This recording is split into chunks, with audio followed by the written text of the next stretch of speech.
on this one right here, we're going to do our own Spanish style cutouts. I'm going to show you the 8x12 method. You could take this as long right here and go all the way down.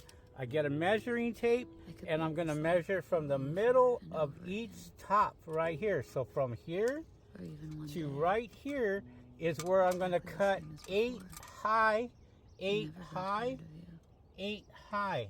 Every 1 foot right in the middle. People say we put this on just like this.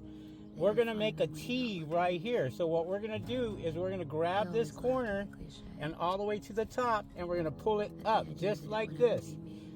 Okay? Same thing on the other side. Grab it and make a T just like this. It will go stronger as you do it this way. You feel like home. So here, pigeons are not going to be able to get underneath because this is strong. This is a T right here. This is the 8x12 method. I have more videos on this. Guys, like this video, share this video.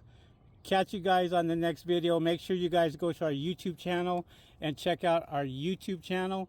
And we'll have a full video here on how to do this. Fairly easy. This is how you make your own Spanish style. Catch you guys on the next video.